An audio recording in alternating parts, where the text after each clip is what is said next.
Today, by Billy Collins. If ever there were a spring day so perfect, so uplifted by a warm, intermittent breeze, that it made you want to throw open all the windows in the house, and unlatch the door to the canary's cage, indeed, rip the little door from its jamb. A day when the cool brick paths and the garden bursting with peonies seemed so etched in sunlight that you felt like taking a hammer to the glass paperweight on the living room end table, releasing the inhabitants from their snow-covered cottage so they could walk out, holding hands and squinting, into this larger dome of blue and white. Well, today is just that kind of day. Today, by Bill Collins. And today, we are reading Halo Contact Harvest. That was a poem of the day. Today, by Bill Collins. Today, the poem of the day today is called Today, by Bill Collins. And today, we're reading Halo Contact Harvest, chapter 13. Harvest, February 9th, 2525. Avery lay on his belly, surrounded by ripening wheat. The green stalks were so tall and the kernels so plump that a day of blazing sun had failed to reach the ground. The clumped topsoil felt cool through his fatigues. Avery had traded his usual duty cap for a boonie, a soft, wide-brimmed hat with a strip of canvas sewn loosely around the crown.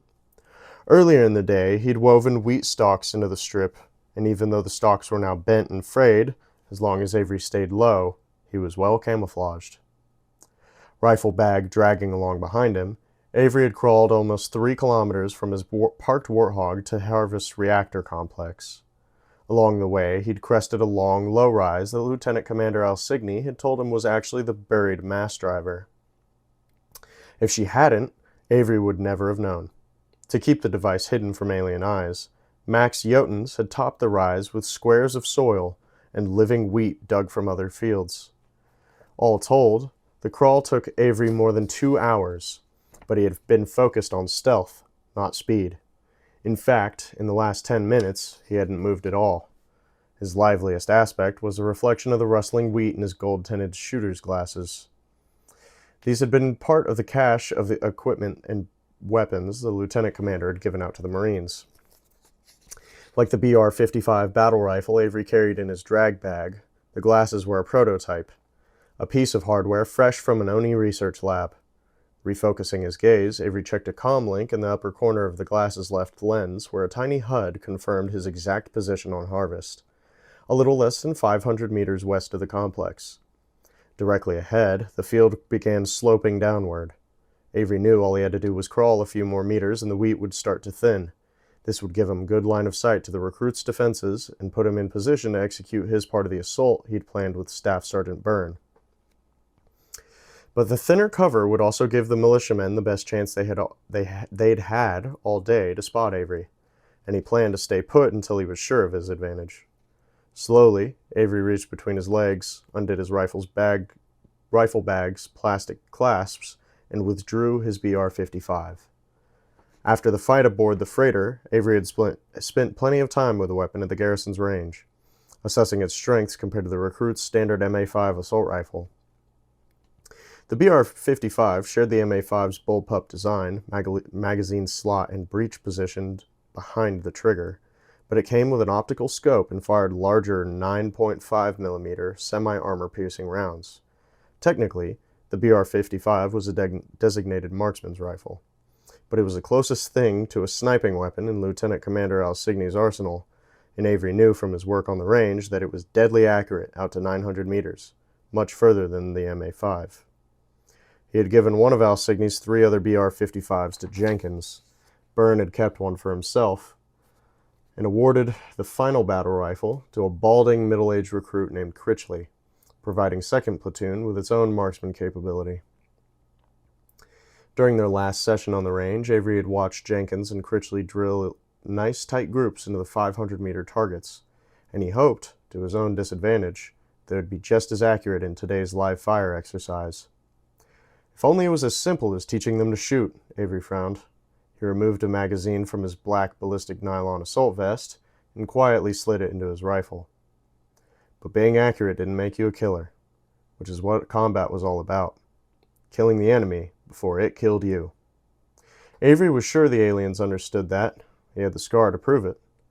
But the recruits had no idea what combat was really like, and that was something he, Byrne, and Ponder knew they needed to fix ASAP. The problem was there were too many things about the aliens the Marines didn't know, and in the end, they agreed they would have to make a few basic assumptions about their enemy and their men if the militia was ever going to put up an effective resistance. First, the aliens would return with a larger and more capable force. Second, combat would be terrestrial and defensive. Given enough time, Avery was hopeful the militia could be trained to sustain a guerrilla campaign. But their third and final assumption was that time was a luxury they lacked. Avery and the others agreed. The aliens would be back long before the militiamen learned anything about the basics of small unit combat. Of course, the captain and his staff sergeants told the recruits none of this. Instead, they continued to promote the falsehood of a visiting CA delegation and a possible insurrectionist attack. None of them liked lying to their men, but they calmed their consciences with the knowledge that the recruits would need to master the same basic skills of concealment, coordination, and communication if they were ever going to have a chance against their alien foe. Avery heard the distant buzz of electric engines. He glanced over his shoulder. Epsilon Indy now hung so low in the sky that even wearing his glasses, he could only stare at the star for a few seconds before shutting his eyes in a watery wince. Avery grimaced with satisfaction. As he'd planned, any recruits patrolling the complex's western perimeter fence would have the exact same problem, and none of them were wearing glasses, which might have been an unfair advantage if Avery and Byrne weren't already outnumbered 36-1. As the buzzing engines drew close, Avery tensed and prepared to slither forward. "Keep your eyes open. Expect the unexpected," he had warned his platoon. For their sake, he hoped they'd listen. But if they hadn't... "Creeper, this is Crawler," Avery whispered into his throat mic. "Mow them down. They would learn a valuable lesson all the same." "Smells pretty good." Jenkins placed his cheek against his BR-55's hard plastic stock and shot Forcel a sideways glance. "What is it?" The recruits lay side by side, facing the reactor complex's only gate, a break in the southern run of the 3-meter-high chain-link fence that surrounded the facility. Forcel took a sloppy bite from a foil-wrapped energy bar. Honey hazelnut. He chewed and swallowed without pulling his eyes from his spotting scope. "Want some?" "Any part of it you haven't licked?" Jenkins asked. "No." "Nice." Forcel shrugged apologetically and stuffed the rest of the bar into his mouth. It was his own fault he was hungry, Jenkins knew. He was so geared up about today's exercise he'd barely eaten breakfast in the garrison's mess. In fact, he'd been so certain the staff sergeants would attack when the recruits had their heads buried in their lunches, he'd skipped that meal entirely. Let the much larger Forcel take whatever he wanted from his meal. MRE. Unfortunately, Forcel had taken everything, and now Jenkins had nothing in his stomach but anxious bile.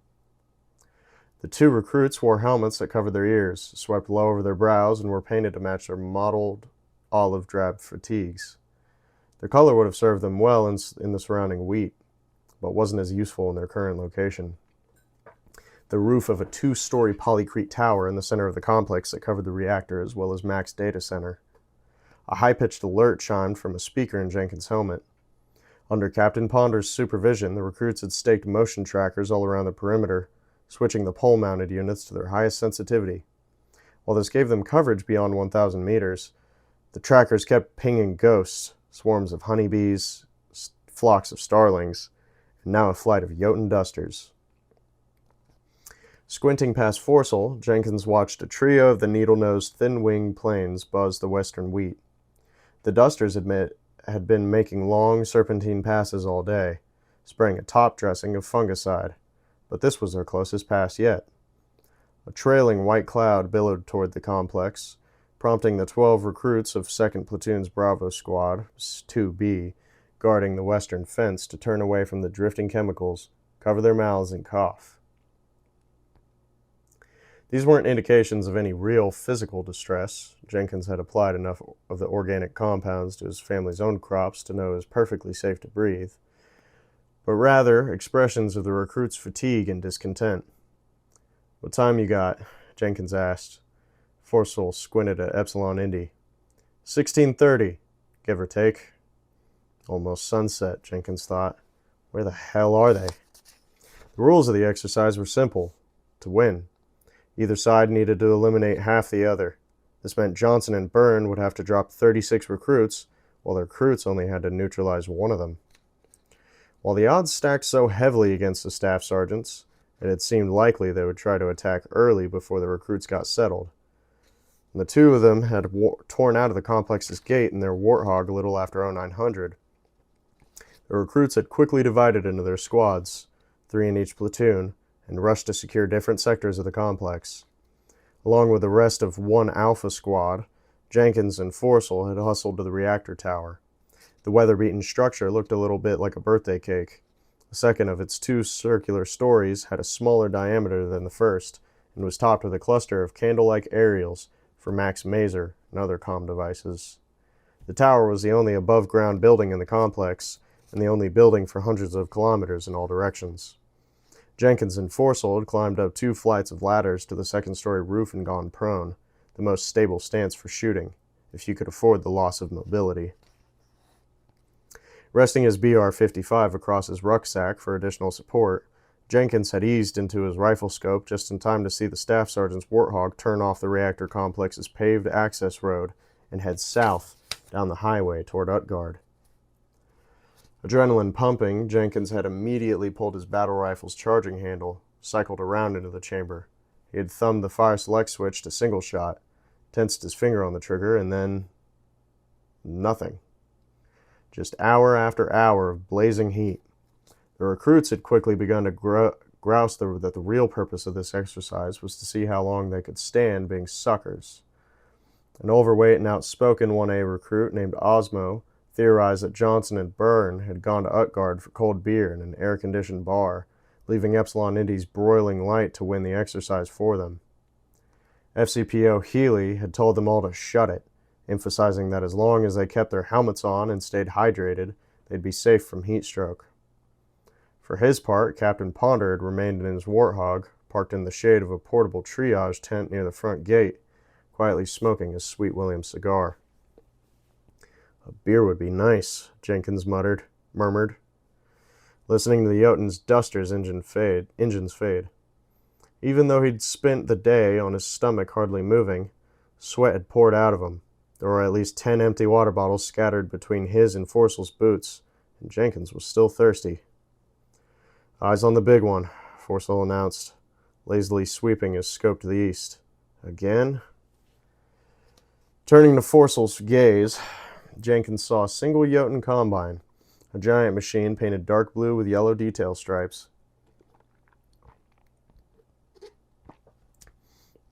Its 3 pairs of oversized wheels bucked up and down as it rolled over a gentle ridge. Though the combine was at least a kilometer distant, Jenkins had no trouble hearing the low rumble of its 3,000 horsepower ethanol-electric engine as it began devouring the wheat on the downslope. The combine had spent the day mowing the eastern fields in wide swaths perpendicular to the complex, shuddering the ground as it neared the perimeter fence. At first, this had unnerved some of the recruits. They had all seen Jotuns, of course, but what was essentially a 50-meter tall and 150-meter long lawnmower triggered a pretty basic urge to flee, even when you knew an AI as capable as Mac had control of its circuits. But now, as the combine again bore down on the complex, the only thing that looked nervous was the wheat. Magnified in Jenkins' rifle scope, the stalks trembled before the whirring tines of the combine's rotary header, almost as if they had some knowledge of their imminent threshing. "I'm telling you, that's a Series 4, Forcel said, continuing a bait they'd kept up all day. "Nope," Jenkins countered. "See the gondolas?" Forcel peered through his scope at a line of angular metal bins on the wheels that only looked small because they were trailing directly behind the Jotun. "Yeah? They're collecting from the rear." "So?" "So that's a Series 5 feature.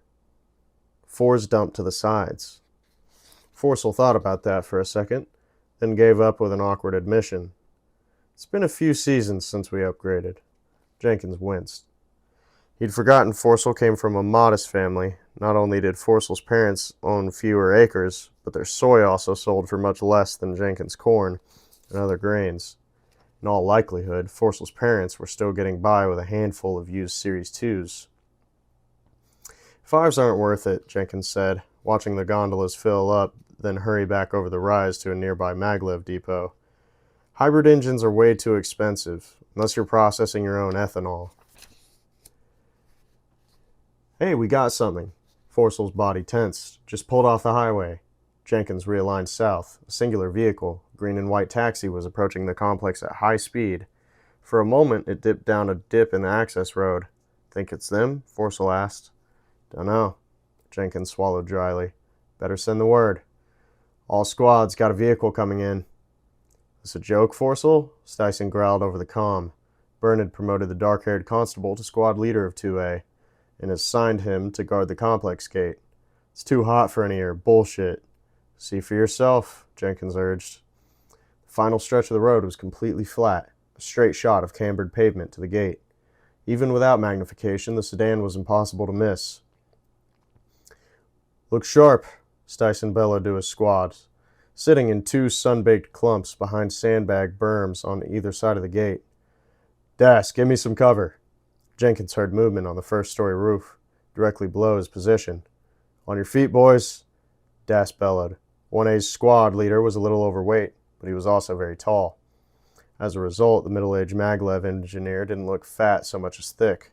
Lock and load. My rifle, Osmo whined. It won't charge. Whenever Osmo got stressed, his voice shifted to a childlike register.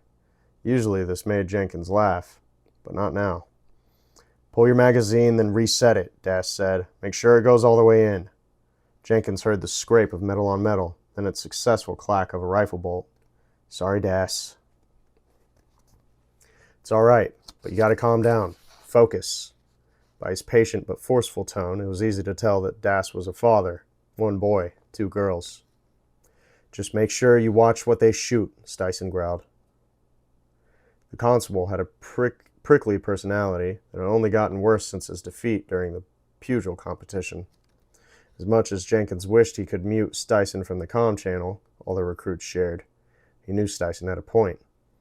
1A would have to shoot past 2A in order to hit the sedan.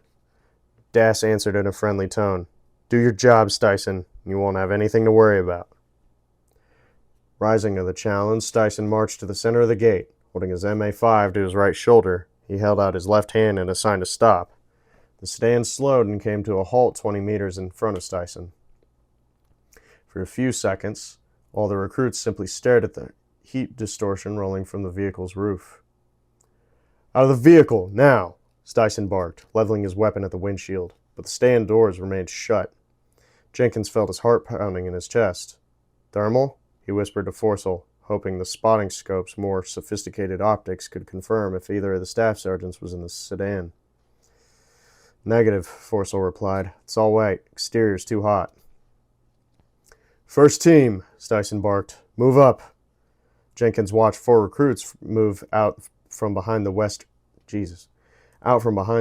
berm and walk cautiously through the gate. MA5s tucked tight against their shoulder. They surrounded the sedan, 2 on either side. Burdick, pop the door. Styson motioned one of his men forward. Jenkins drew a breath and did his best to relax into his weapon. As he exhaled, he let his scope's aiming reticle come to rest where he guessed the driver's head would be when he emerged. For some reason, he imagined Staff Sergeant Byrne's face grinning in his crosshairs. Burdick reached toward the door release, but just as he did, the sedan's gull-wing doors sprung open. The recruit had a moment to flinch, but not enough to cry out in surprise as the sedan exploded in a flash of white vapor. Instantly, Burdick toppled to the pavement, as did 2 of the other flanking recruits. Each was spattered bright red, as if he had been shot through with shrapnel. Claymores, groaned the lone survivor. He shuffled away from the sedan, dragging a crippled leg behind him. Everyone stay back, Styson bellowed to the rest of his squad as he took the struggling recruit's arm across his shoulders and dragged him inside the gate. The squad leader fired a one-handed burst into the sedan's windshield, but instead of shattering it, flashed red, the same vibrant color as the recruit's seemingly mortal wounds. For the exercise, each recruit's MA5 was loaded with tactical training rounds. These bullets had a plastic polymer shell to help maintain the muzzle velocity and trajectory, to emulate, as much as possible, ballistics of lethal rounds. But each TTR also contained a proximity fuse that dissolved its shell, turning it into a harmless blob of red paint when it was within 10 meters of any surface. Harmless, but not inert, Jenkins reminded himself. The paint was both a powerful tactile anesthetic and a reactant that had worked on nanofibers woven into the recruit's fatigues, causing the fibers to harden when saturated. Translation: when you got hit, you passed out and froze up. A single TTR in any limb would render it useless. Multiple rounds to the chest would cause the whole uniform to stiffen, simulating a mortal wound. Burdick and the other downed recruits had been hit by dozens of TTR from the claymores, black plastic boxes screwed to the inside of the stand's doors, now covered with condensation from their CO2 propellant. "Hold your fire!" Healy shouted as he rushed to Burdick's side, and medkit in hand. The recruit had taken the worst of the blast, stiffened like a board, and fallen straight onto his back. "How's he doing, Corman?" Ponder asked, stepping down from his warthog. Healy pulled a blued metal baton from the kit and passed it over Burdick's midsection. Circuits inside the baton relaxed his uniform's nanofibers, and the corpsman was able to hook up the recruit's under the arms, pulled him to the sedan, prop him Jesus fucking Christ, and prop him against the front driver's side tire. "He'll live," Healy said sarcastically. He patted Burdick on the shoulders and set his MA5 across his lap. Then he moved on to the other downed recruits. Jenkins breathed a sigh of relief. He knew they would be fine, easily revived at the end of the exercise, but the attack had looked very real. Jenkins could easily imagine a far more gruesome scene if the sedan had contained any explosives. He was just about to share his thought with Forcell when Anderson, the newly anointed squad leader of 1B, shouted, "The Combine! It isn't turning!" Jenkins twitched east and saw Anderson and the rest of his squad retreating from the fence. Towering Jotun had indeed passed its usual pivot line and was barreling down on the complex. As the Combine reached into a thick strip of clay that edged the field, its rotary head bit into the hardened soil and locked with an audible snap of timing belts. But the Jotun wasn't phased. It simply raised the disabled header on its hydraulic arms and kept on rolling toward the fence. Steel poles and galvanized chain link crumbled under the Combine's first pair of tires, then twisted around the axles. The fencing sparked against the machine's underbelly as it came to a halt, half its length inside the complex and half out. By that time, the Jotun was covered with TTR. The recruits hadn't spotted either staff sergeant, but that hadn't stopped them from laying on the triggers in an uncontrolled panic. In the confusion, no one noticed the grenade lofting toward the reactor tower. "Get down!" Das yelled, but it was too late. Jenkins barely had time to duck his head behind his rucksack before the grenade burst. He heard TTR splatter the wall below him, and he knew even before Osmo spoke that most of 1A was gone. "They got Das," Osmo wailed. "They got me!" Risking exposure, Jenkins slunk forward, and peered down at the first-story roof. Das was unconscious, as were most of the 1A recruits, but Osmo himself was fine, lying face down, hands clasped over his helmet. He hadn't noticed the numbness in his legs was simply the result of another recruit's collapse across them. "You're fine, Oz," Jenkins shouted over the frantic clatter of the rest of the militia's company's AMA-5s. "Sit up," and at that moment 3 TTR broke against a first-story wall right below Jenkins' head, a burst from a battle rifle. "Burn! He's on the Combine!" Forcell shouted. If Jenkins had tried to crawl back to his ruck, he would have gotten shot, but some previously unknown instinct took over as Jenkins instead brought his battle rifle up, spotted Byrne hunkered between the 1st and 2nd Body Regiments, and opened fire. Even though his shots went wide, they prompted the staff sergeant to abandon his already precarious position. Byrne swung onto a ladder that ran down the backside of the first segment and headed for the ground. "I got him!" Jenkins shouted, thumbing his battle rifle's fire select from semi-automatic to burst. But his heavier fire only quickened the staff sergeant's descent. Byrne grabbed the ladder's stiles, and slid down without bothering to tow the rungs. When his boots hit the asphalt, Byrne rolled between the Jotun's tires. From there he had good, if temporary, cover from Jenkins' battle rifle, as well as a crossfire from Anderson and Styson's squad. "Like hell you do," the 2A squad leader shouted as TTR from Byrne's battle rifle sprayed the sandbags near the gate. "Critchley," Styson commanded, "come to front."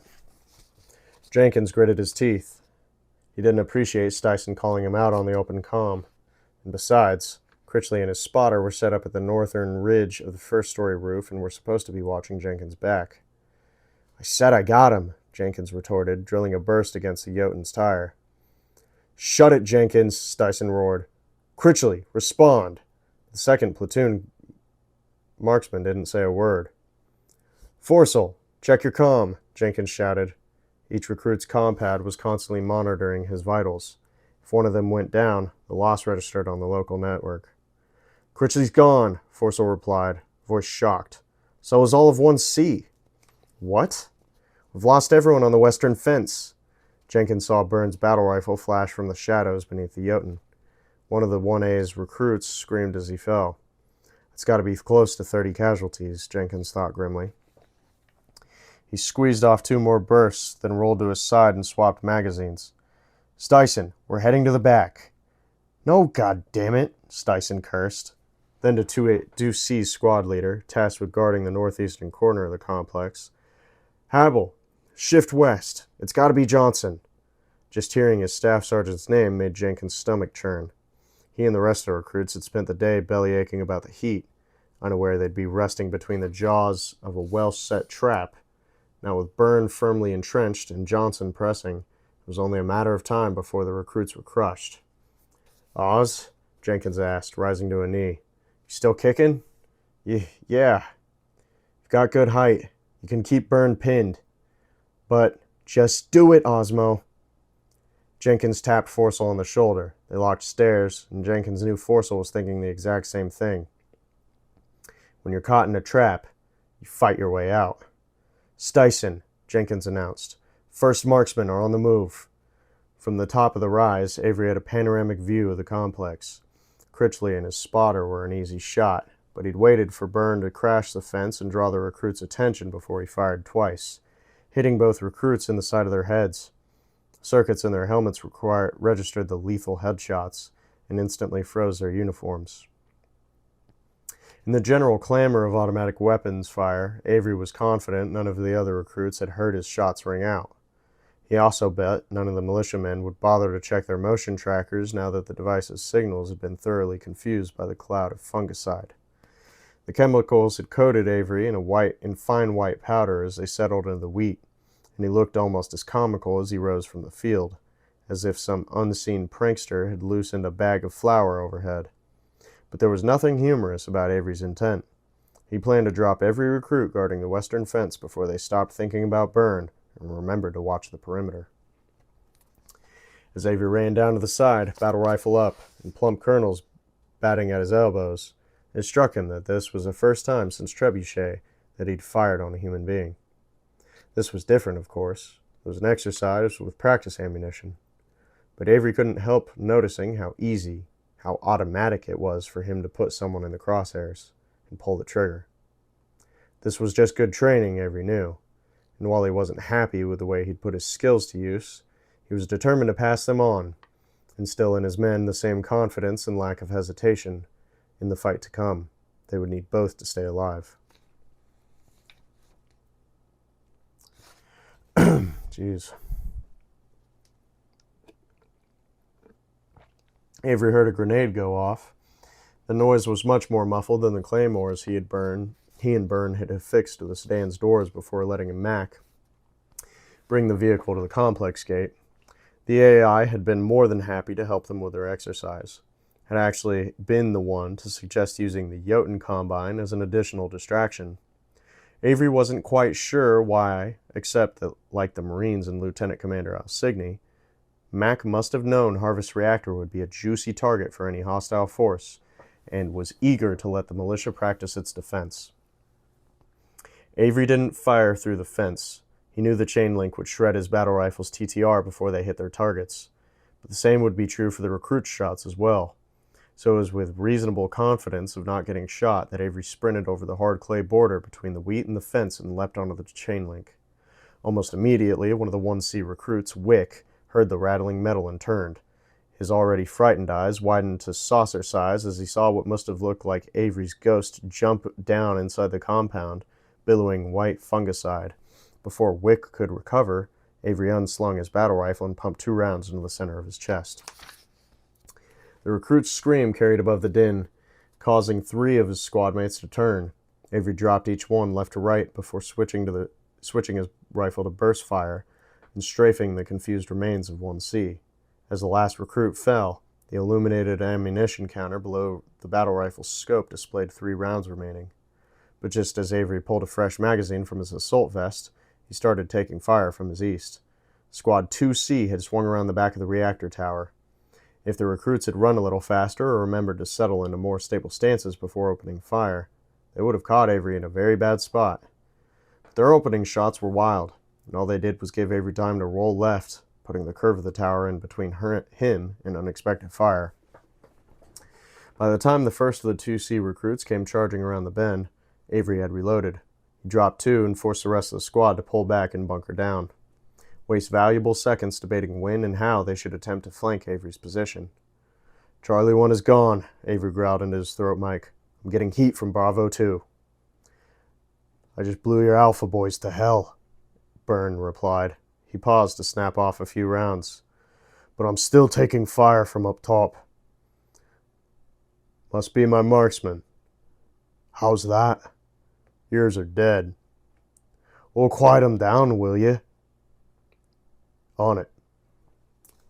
Keeping his battle rifle pointed north in case 2C got organized quicker than he thought, Avery walked backward to a service ladder that would take him to the first-story roof. He slung his weapon for the climb and worked the rungs as quickly as he could. As his head cleared the roof line, Avery saw movement to his right. He jerked his head down just in time to avoid a burst from Forsel's MA5. Without hesitating, Avery unholstered his M6 sidearm and sprang up one-handed just as Forsell put his finger off the trigger. As Avery rose, so did his shots. 1 TTR blossomed in the middle of Forsell's gut. 2 more traveled up his sternum. As Forsell staggered back, Avery stepped onto the roof, supporting his MS-6 with both hands. Avery kept the pistol's heavy iron sights trained on Forsell's helmet as he crumpled. The recruit was big, and Avery wanted to make sure the pistol's small caliber rounds were sufficient to knock him out. Satisfied that Forsell was down for the count, Avery moved toward the ladder that would take him to the top of the second story, but he'd only taken a few steps when he felt 3 sharp pains in the back of his right thigh. Fueled by adrenaline, Avery spun around his rapidly deadening leg and returned fire on a target he only recognized as Jenkins after his rounds were on their way. As Jenkins jerked back around the curve of the second-story wall, Avery guessed correctly that recruits had jumped down on opposite sides of the tower and waited for him to ascend. Not a bad plan.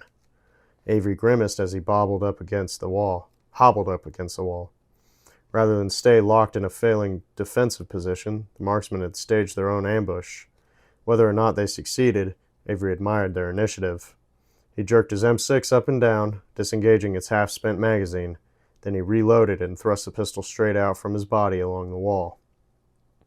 But just as Jenkins stepped into view, and Avery's fingers tensed on the trigger, Captain Ponder's voice boomed over the comm. "Cease fire! Cease fire!" For a moment the staff sergeant and his recruit remained frozen, each holding the other dead to rights. "I got him?" Osmo sounded shocked, then warming to his unexpected success. "I got him!" "Staff Sergeant Byrne, you have been hit," Ponder confirmed. "Final score, 34-1. Congratulations, recruits." A chorus of weary cheers flooded the comm. Spatter off the tire, Byrne growled over the staff sergeant's private channel. Bloody TTR. Then over the open comm. Healy, bring me that damn baton. Avery lowered his pistol and relaxed against the wall. Epsilon Indy was dropping toward the gentle curve of the horizon. The tower's lackluster tan polycrete took on a warm yellow glow even as it shed its accumulated heat. Jenkins grinned. Almost had us, Staff Sergeant. Almost, Avery smiled. And not just to be polite. Other than basic maneuvers around the garrison, this had been the recruits' first live fire exercise. They'd had no idea what the staff sergeants were going to throw at them, and Jenkins and Forsel's performance gave Avery hope that, with enough time, his recruits just might make decent soldiers. Staff Sergeant, Ponder's voice crackled in Avery's earpiece. His congratulatory tone was gone. Just got word from our local DCS representative. Avery read between the lines. Lieutenant Commander Alsigny, his spine stiffened to match his leg. Delegates we were expecting, Ponder continued. They're here, and they brought a much bigger ship. Chapter 14.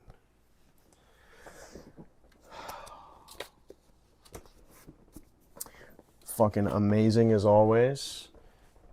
Even the little training bits are exciting. The whole book is just, it's really fucking good. I love Halo books. They're just like fucking awesome.